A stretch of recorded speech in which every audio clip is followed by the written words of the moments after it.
Miradas que se expanden. Imágenes sin pantalla. Sonidos de otros tiempos. Fuera de campo. Fuera de campo. Apuntes y reflexiones en torno al cine con Andrés Linares. Andrés Linares.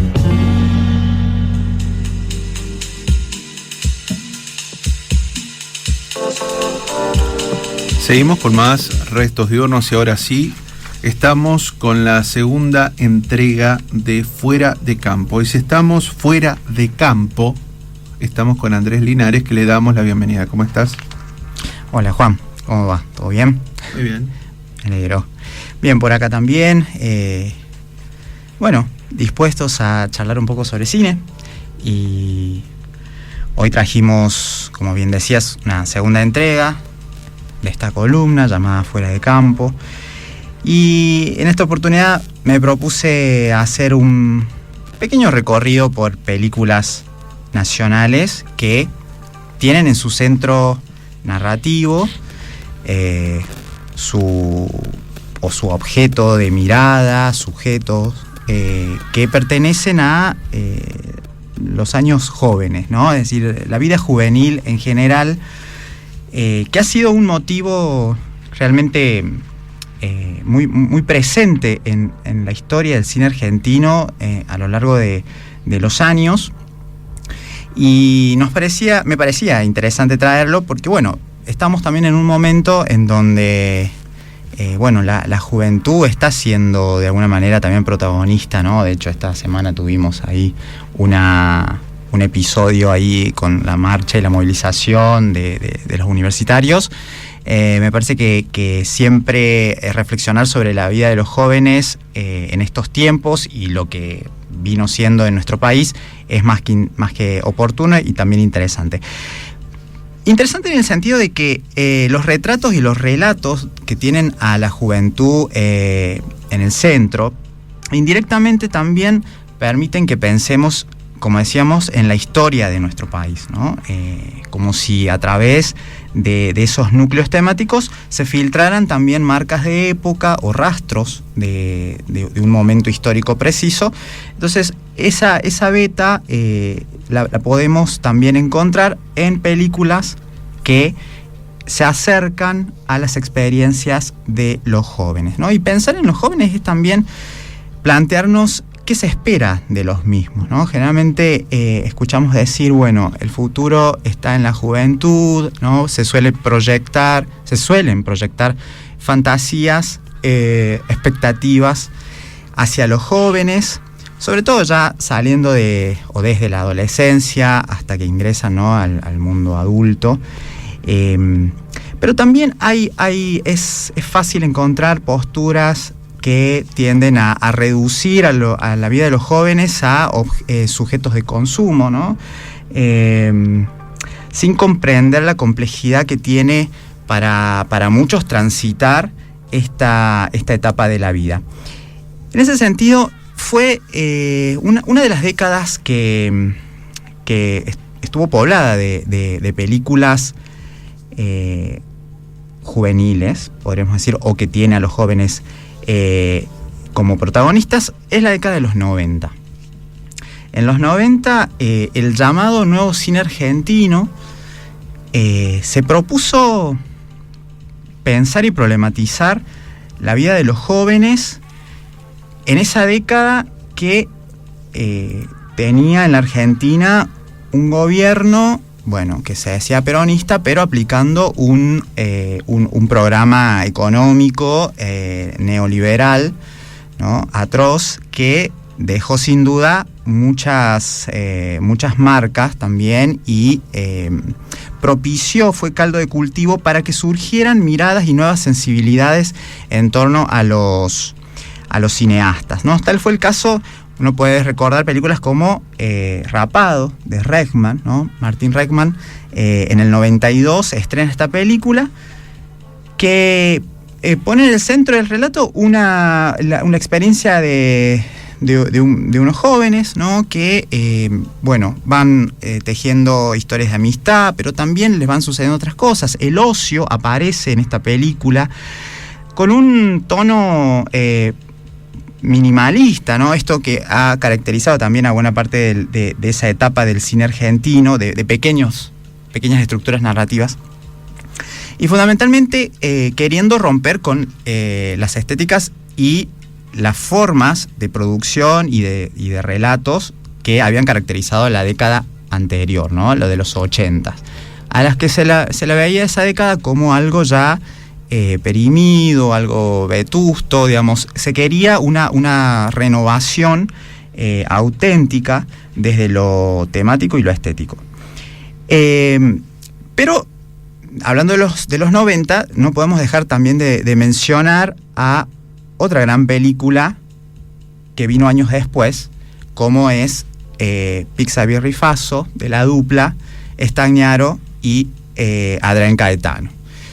En esta película los directores ya apelan más a una especie de realismo crudo, sucio, si se quiere plantear en esos términos, en donde el vocabulario de la calle, la figura, ¿no?, de la conducta, digamos, delictiva, el conflicto social, la pauperización, la precarización en todos los órdenes de la vida se hacía más que evidente, y sobre todo en cómo se filmaba la ciudad de Buenos Aires en esa película, al punto tal de cómo eso también se condicionaba los vínculos de los personajes, ¿no? Hay una escena también en donde los personajes, los jóvenes, venidos de, digamos, jóvenes claramente marginales, ¿no?,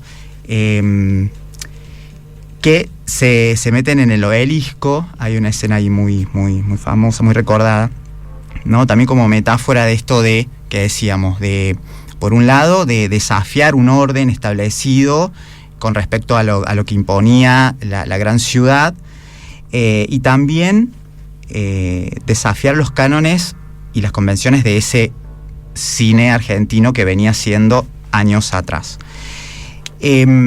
Ya esa película también, ya adentrados mucho más en el menemismo, nos da cuenta de cómo era vivir en Argentina y habitar las grandes ciudades en ese momento de extrema vulnerabilidad en este caso para los personajes, y también con una ausencia de proyectos de vida a futuro, ¿no?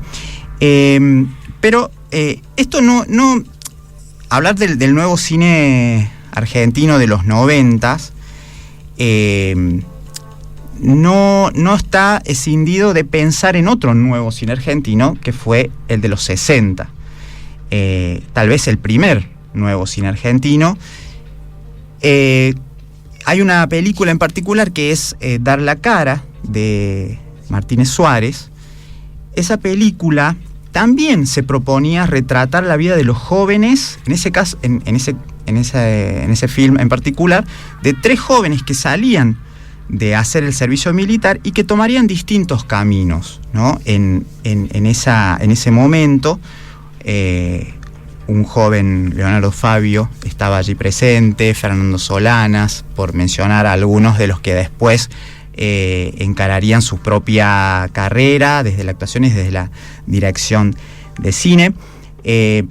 Pero esa película fue también emblemática en mostrar esos años 60, esos primeros años de la década del 60, con la ausencia del peronismo, ¿no?, en el poder, y mostrar las contradicciones y los dilemas y las tensiones de clases, porque cada personaje protagónico encara distintos rumbos en su vida, desde el deporte, desde la política y la realización de cine. Entonces es una película que reflexiona también sobre la vida universitaria, ¿no? La vida universitaria y cómo se encaraba, por ejemplo, una huelga en ese momento, ¿no? Cómo se plantaban los estudiantes y debatían frente a las leyes que se estaban dictando en ese momento o que se pretendían imponer para la educación. Esa película es realmente muy recomendable de ver porque bueno, nos marca ya las pautas de estas inquietudes temáticas y pretensiones que tenía este primer nuevo cine argentino. Y si hablamos también de estudiantes y de jóvenes, haciendo un salto en el tiempo, hay una película que también yo destacaría, que es Una semana solo, se llama. Es una película ya mucho más cercana a nosotros en el tiempo, ya de este nuevo siglo, específicamente el año 2007, de la directora Selina Murga. Una directora que lo que hace es, a través de la ficción, ¿no?, construir un pequeño mundo de jóvenes muy, digamos, adolescentes, ahí de estudiantes secundarios, que viven en estos pequeños paraísos artificiales, ¿no?, que están a las afueras de las grandes ciudades, que son los countries, ¿no?, los barrios privados.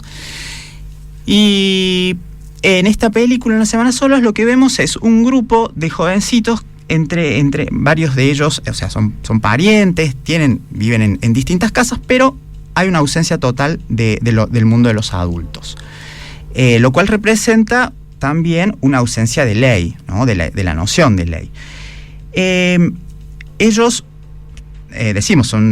pertenecen a una clase claramente muy acomodada, pero tienen una particularidad. En sus tiempos libres, estos jovencitos lo que hacen es deambular por el barrio y espiar a ver qué casa de sus vecinos está vacía para meterse en las casas y hacer alguna suerte de travesuras, algunos pequeños hurtos y demás, ¿no? Se instalan ahí en esas casas como si fuera propia, ¿no? Como si tuviesen la total libertad de hacerlo, sin que nadie los detenga.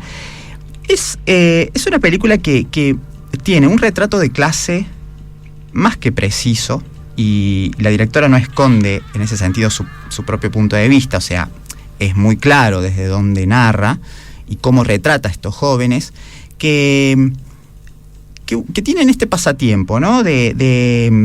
Bueno, algo que una conducta que suele pensarse asociada con otra clase social. De hecho, en algún momento de la película ingresa a este mundo cerrado un joven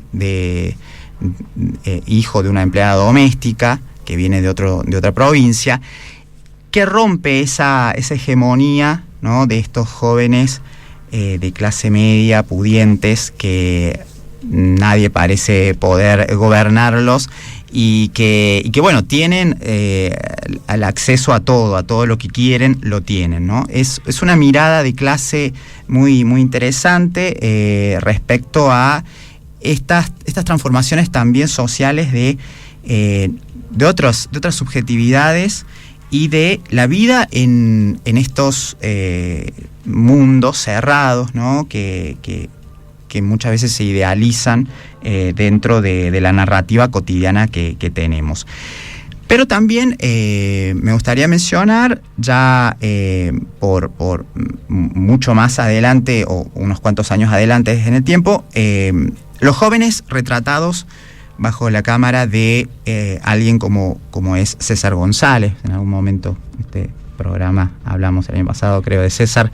Él también viene desarrollando toda una filmografía en donde los jóvenes son protagonistas, y son jóvenes que se debate, ¿no?, entre muchas veces el conflicto con la ley, la precariedad y encontrar algún rumbo posible que resignifique su vida y su forma de estar en el mundo, ¿no? En ese sentido, una película como Lluvia de Jaulas es un ensayo poético y político sobre la vida en el conurbano bonaerense, sobre todo en asentamientos y en villas de ese lugar, de la provincia de Buenos Aires, y bueno, ver cómo se subsiste, pero sin apelar a un miserabilismo que estetiza, o que incluso victimiza, sino más bien entendiendo la complejidad de todo un entorno y un entramado social que, en definitiva,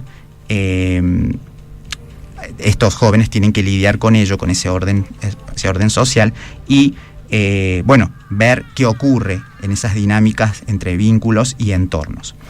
Creo que, bueno, esto es apenas son menciones de algunas películas que tienen, como decíamos, a los jóvenes en el centro de la mirada, ¿no? En el centro de las representaciones también, que bien vale la pena tenerlas en cuenta, teniendo en cuenta que, bueno, un proyecto de país no puede excluir a los jóvenes tampoco, ¿no? Y en la época nuevamente en que estamos transitando, creo que debatir sobre las perspectivas que tienen los jóvenes es más que pertinente.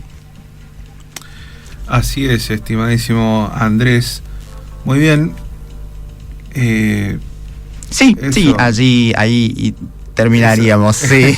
Eso sería entonces la columna de Andrés Linares, la segunda entrega de Fuera de Campo, hablando de estas juventudes en diferentes épocas, con diferentes pesos sociales, diferentes cargas y diferentes respuestas, por supuesto, tanto en el cine como en la vida misma y en lo que repercute. Así que nuevamente muchas gracias, Andrés. Será hasta la próxima y nosotros seguimos con más. Descárgate la aplicación Radio UTN Córdoba en tu celular y sintoniza Restos Diurnos todos los sábados de 17 a 20 horas.